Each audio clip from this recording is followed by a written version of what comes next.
Kimindi bu? Hoş bulduk. Hanım kuzabını.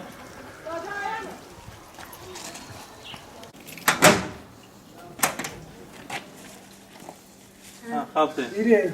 ها هي Çağını piri. Hayat mübarek bu. بقدر قدر Haşi. Selameti. ولا نقص Kale çarayı. قالوا ولا نقص انا تجن برايكم Hadi şifa kere düşün. عيني Dur. Ehtiyacı mübarek. Bir ayda mübarek be. Aynen mübarek olsun. خلاص ما Bayramınız mübarek olsun.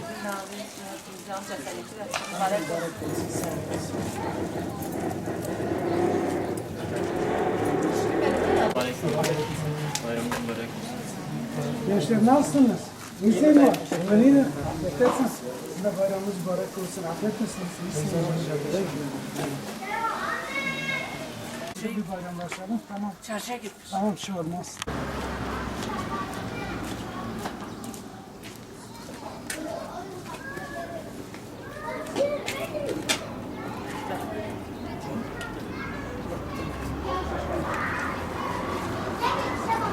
Bakalım. Koş bakalım. Koş bakalım. Aynen mübarek olsun. Hadi hadi Atiye bir daha. Hadi ona da bu.